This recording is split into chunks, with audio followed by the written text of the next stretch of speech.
writer.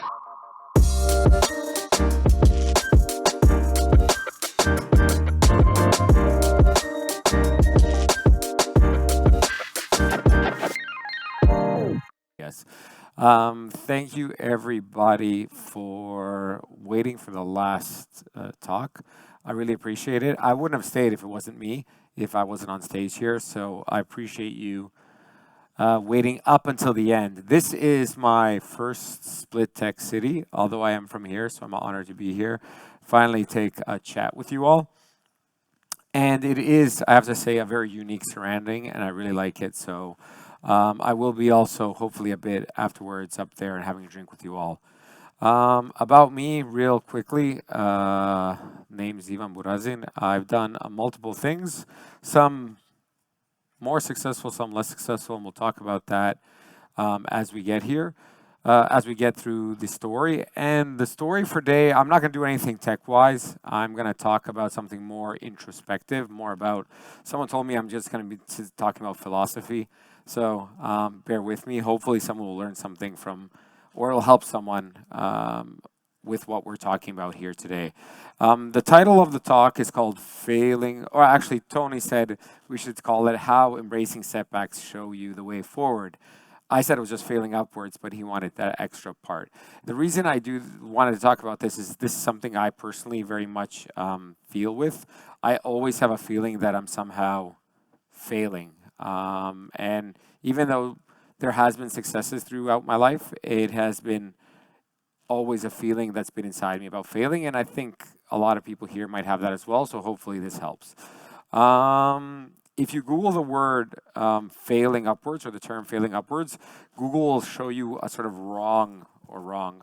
a different answer, which is basically about people that were very successful because of who their parents are or something like that, and people that have made horrific mistakes and still got promoted, and that's not the idea about the talk. The idea about the talk is, the reason I use this name is that the real source of the name is about you as a person, that through failure you actually are able to succeed, and it's more about pushing through all that, and it's more about perseverance than anything else. So if you do look it up, it is the word perseverance. And I met the co-founder of Twitch a couple years back at my conference, it's no longer my conference, Shift. And he sold the company to Amazon for $970 million, so just a little shy of $1 billion. And the thing he told me with that is, when I was interviewing him on stage, was you have to persevere throughout whatever you do. And that sort of word stuck with me, and that's why I sort of want to get to that here. And so why am I talking about this? Through my career, it's probably been about 15 years, I have felt through the at least first decade, the first 10 years, that I failed every single day. I'd wake up every morning feeling that I failed. Like, it was just horrible. Like, the company was not growing fast enough. We had the Great Recession, so that shot us. I founded a company which started great, then no investor wanted to invest. I started a conference that lost money for years. So I don't know how that looked out from the outside. From the inside, it was a decade of just pure shit. And that's how I felt. I will swear in this a bit in this, because I just want to convey how that felt. And so I had a lot of mornings, I remember telling this to my friends. I might have told it to Tony as well, but I'm not sure. I had a lot of mornings when I just woke up. You know, your alarm wakes up 7 a.m., you don't understand anything. And I just said, like, if I can sell everything I have for $1, I mean, for $0, I would have sold it, even for less, just to get me out of this situation. I no longer want to do this anymore. Please, Lord, let someone take this from me. But unfortunately, or fortunately, I was not able to sell it. I didn't know how to sell anything. And I had to wake up and, take it and just survive, I guess. So there's like 3 key points about failure I want to talk about. And the first thing is that failure is relative. And so what I mean by that is the feeling of failure is, we've all had it. It's like, we lost a race. We were not top of our class. We made less money than we wanted to make, whatever it was. Generally, failing, when we say we're failing, we usually did not achieve what we set out to achieve, and probably just a version lower than that. And that's how we perceive failing for the most part. here you have Usain Bolt. I put him. It could be anyone else. So Lewis Hamilton, Verstappen, Jordan, Steve Jobs had failures. I mean, he had Next and he had Newton. Like all of us have failures. And that's really important to know and understand. And so it's not just you. This happens to absolutely every single one of us. And so being the worst in your class is still a success. I put it up here. So a lot of people, I don't know if we have this here, but usually in the States, it's like, someone is a top of their class, valedictorian, whatever.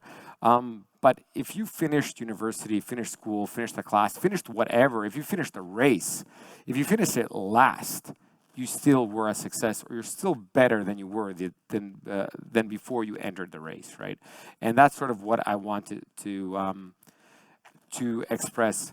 And so also have to say that everyone here, no matter how you might feel or not feel right now, all of you are relatively successful because you actually have the time to come and listen to me or whoever else is talking about this right now. Like you have the opportunity to be here versus you have to doing something else. And so it might not sound like it, but definitely that is a level of success. And so failure to achieve your target is actually not failure. And so in absolute terms, it's not. It's all relative. You feel like you failed, but you actually have progressed better than you thought already. If you just change your point of view where you were when you started, you'll actually notice these things. And these things are, hopefully throughout the talk, it'll resonate a bit more. But the idea is that when you started your path, whatever you define as your start and where you are today, it's probably higher up than you actually think. Because with however small a sort of failure is, or however big a failure is, there's a small, slight improvement that accompanied it. And now I'm going to sort of switch gears and tell you one of my first stories of failures. So when I was starting my first company, I actually had to I was broke. I was broke AF, like nothing. I had to take a loan against my credit card because banks wouldn't give me a loan. I had no money. I had to take a $2,000 more or less. It was 10,000 kunas. Loan against my American Express card. And that's a 24% interest rate on that card. That's like a lot. That's like almost robbery. And so I had to take that to found my first company because I had no money. So 3 years down, if I look, I'm just picking any random point. 3 years down, we had 4 employees full-time, but customers, because of the market, customers started cutting costs. We started losing contracts. The local IRS or Porazna started getting on our back. People were not paying. It was horrible. It was like a very horrible experience. And before I was getting this talk ready, if you asked me what was my worst period of my life, I would have said it was that point in time. Like it was awful every single day. But when you turn around perspectives, the company actually at that time was paying for salaries. So I had money to pay for salaries. The company did a couple $100,000 in revenue. Like this is vastly further away than it's worlds apart basically from a $2,000 loan that you had to create. So what I want to say is that it is very much about the perspectives, and we a lot of the times don't understand where we are or how well we've gotten off. My second is that failing is probably a stepping stone, and you've probably heard of this, but I wanted to iterate it on anyway. And I'll attach it to my story of the conference that I organized. The conference called Shift, it's in 10 days in Zadar. When I started that conference, the vision was, and I'd been to a lot of conferences, I've been to 100 conferences around the world. The vision was like, I'm gonna make this big ass conference. It's gonna be amazing, like motorcycles on stage, rockets, DJs, lights, everything. And so like, how do you make a conference? Because I had no idea how to do it. It's like we first get speakers, and you'd see that all these speakers were around. So founders of Google or whatever it was, what I was looking at for at the time, and it's like, they speak at other conferences, they'll come to speak at mine. Like they haven't been to Croatia, I'll say, Croatia's awesome. We have like boats and yachts, and we'll go sailing, and they'll come, right? And so I emailed all those speakers, and these speakers basically did not reply. Nobody. It was just like crickets. No one replied. The couple that replied basically said, no, I don't have time. I did not know at the time that these people actually had a life and a business, and they only go to conferences that they liked. Anyway, pulling through, we made the first version of our conference, and it was okay. People liked it. I did say at that point that I'm never, ever, ever, ever, ever going to do it again, ever. Finish conference. Obviously, there was an after party. I got drunk. Someone said, it's awesome, do it again. And I said, yes. And so it led me to continually, unfortunately, keep building on that. And the reason I said no is that it's terribly hard. And it also, I lost a ton of money, I lost money doing it. And I did not lose money for 1 year. I lost money for 4 years. And so the first year, the first year I didn't stop. I did it again. As I said, I lost money. Then, I promised people I'd do it again. So I went out and did it again. It was slightly better, but I still thought it sucked. And I still lost money. But unfortunately, when you get into sort of the grind and people expect it from you, and I'm guessing the organizers of Split Tech City will feel it as well, that they're doing their third conference and they'll have to do a fourth. Like, you just can't stop once you've started. And so I kept doing it. And every single time, it hurt me in my gut before the conference. I was stressed out about talking on stage. I was stressed out about the people are coming. I was stressed out if we sell enough tickets and how much money would we have in the end. And we still lost for 4 years in a row. Luckily, I had the other business that sort of covered it, but it was not an enjoyable experience. Until one day, it ends up looking like this. And so this is probably last year or 2 years ago or whatever it was. But the thing is that every single time outside it might have looked like it was a success, internally it felt like an utter failure. And so building on these years, which I felt were failures, were actually stepping stones onto a success. And not only was the conference now is like super successful, it's like listed on multiple websites, the must-go-to developer conference in Europe. Even after it became that, it started making money, was successful.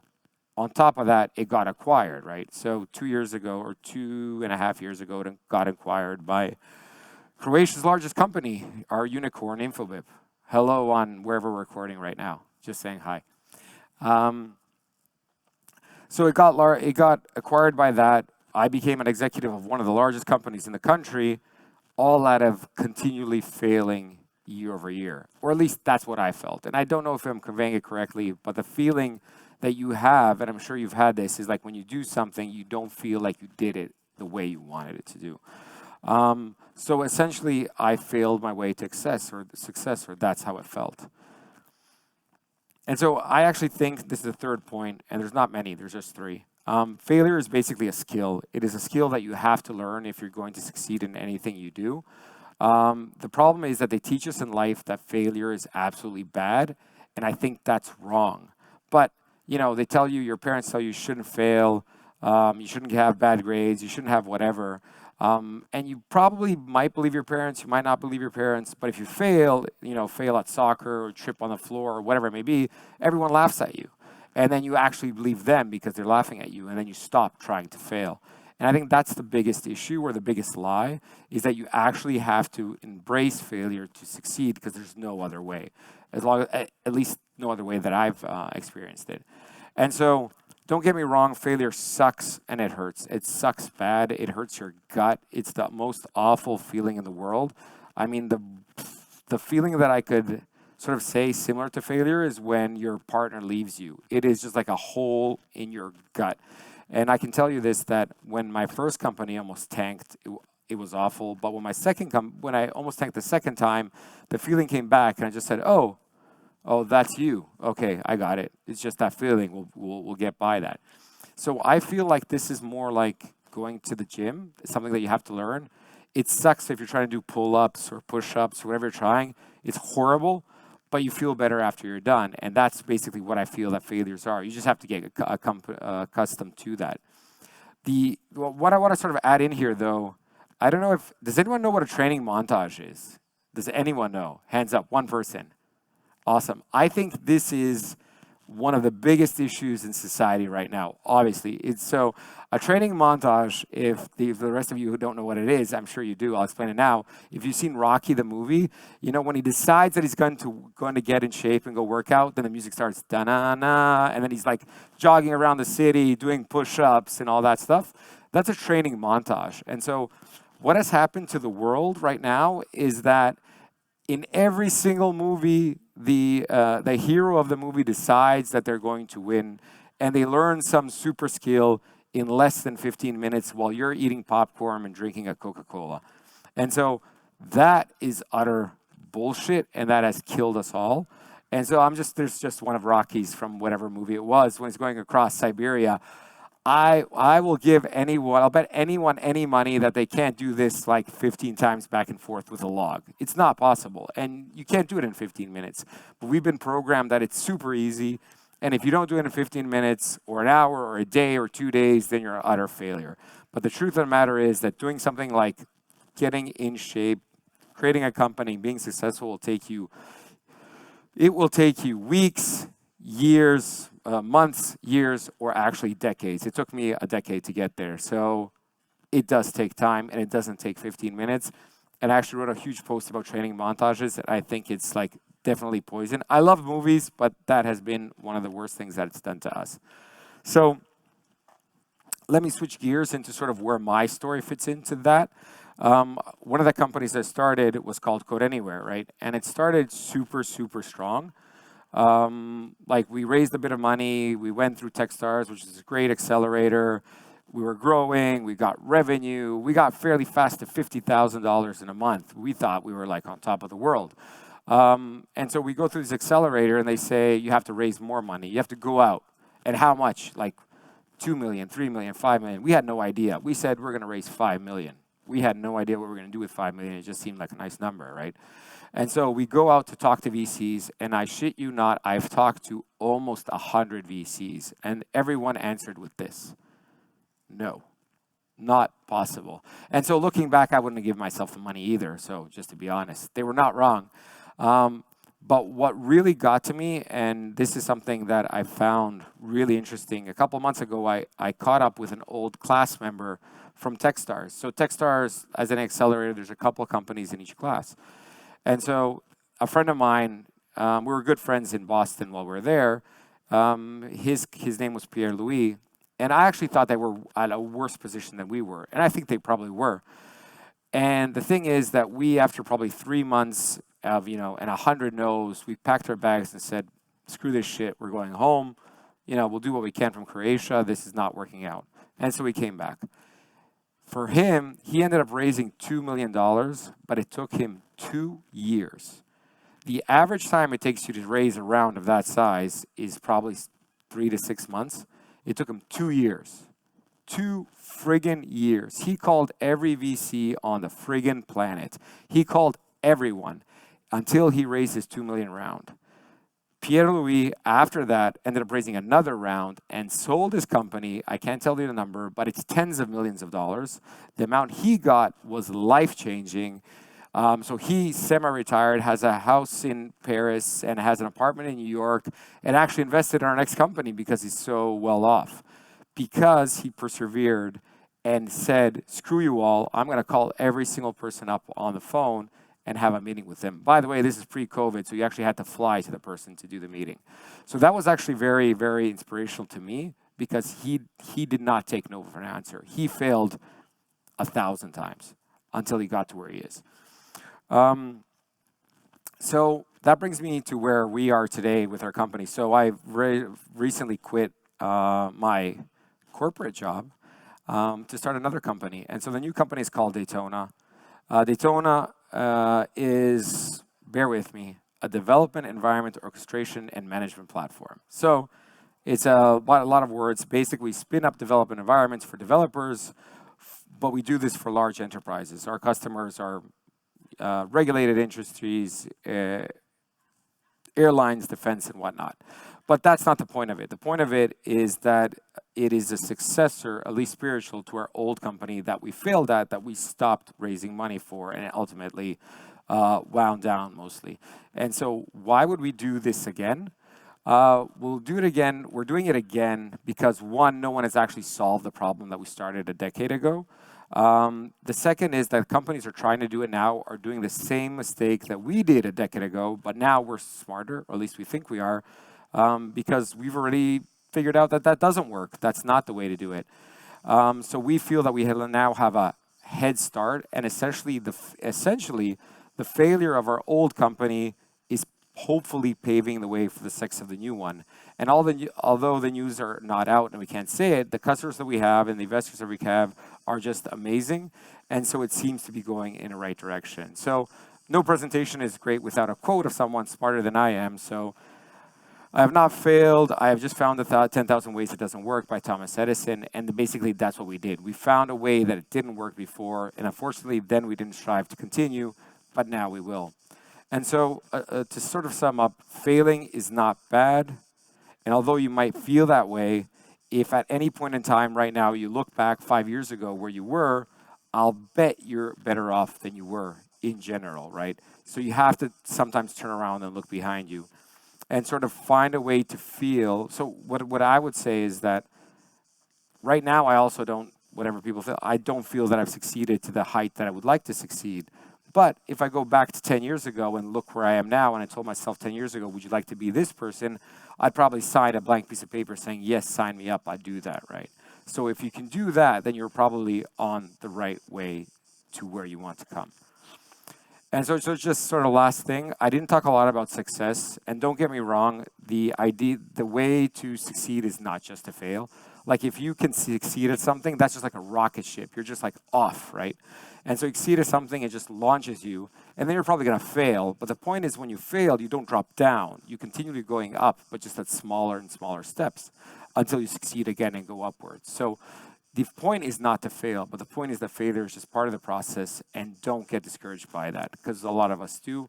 And people will make fun of you because you do fail, and you just have to, I guess, suck it up. So that's the end of the talk. I have a couple more minutes left, but I don't want to go super long because I'm the last one. And so thank you very much for your time and patience. Are you letting me off or no? Run faster. Okay, good. Now I'm on. Good. You're not old. You're young. You're young. Sorry about that. No, I feel old. When you told me that, I felt old. Some of these people here are like, we're old enough to be their grandparents. Yeah, that's why I'm saying that. Yeah. Okay, let's take it to the crowd. Who wants to talk about their failures? Who wants to ask Ivan more about his, or what about his successes? What exactly is Daytona? Who knows? Who knows? We're not going to talk about Daytona. Okay, no Daytona. No Daytona. Other things, though. Any questions? We've got a mic coming over here. Questions from the crowd? No one wants to talk about failures. We have two. Two. We have two. Oh, look, be careful because they're like either panelists or organizers. Yeah, so they're dangerous. Yeah. We're not going to talk to organizers. They might the ask other you one. for money. I'm poor. I can't hear you. It should be on. Try again. There is this concept of imposter complex. How does this fit into your model?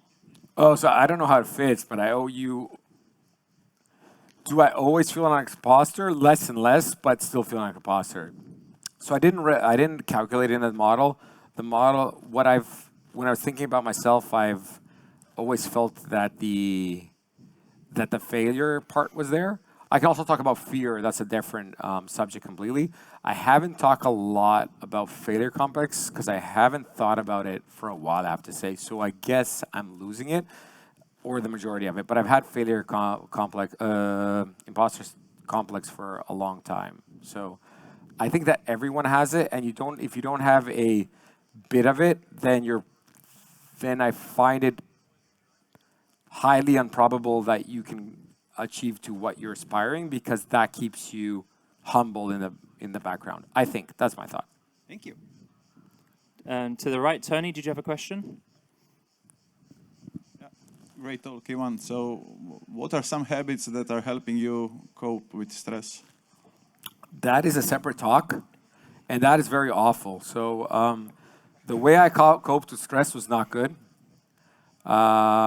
It was very much aspiring to get as much dopamine as I can from any substance, legal and illegal. And it was a very hard time, I have to tell you. 2 years of just awful. And so that's why right now I don't do anything. I won't even drink basically alcohol right now, but the coping mechanism, I think, is something that we all have to work with. And for me, I was very bad at coping, and I had to numb my mind to be able to cope with it every day. Okay, thank you. Any other questions? Obviously, Ivan said he's going to be up there for a bit while afterwards, right? So if you, I will. yeah. So if you do have any questions that you don't want to ask right now, then you can ask him. Any more before I finish everything? No one wants to talk emotions. No, that's normal, right? Yeah. Budimushko. Yeah. But thank you for opening up and thank you for sharing, because it's something that a lot of people go through. And it is, again, a talk for another time. So a round of applause for Ivan for being open, honest. He'll be upstairs. You can find him normally anyway around Split, drinking coffee.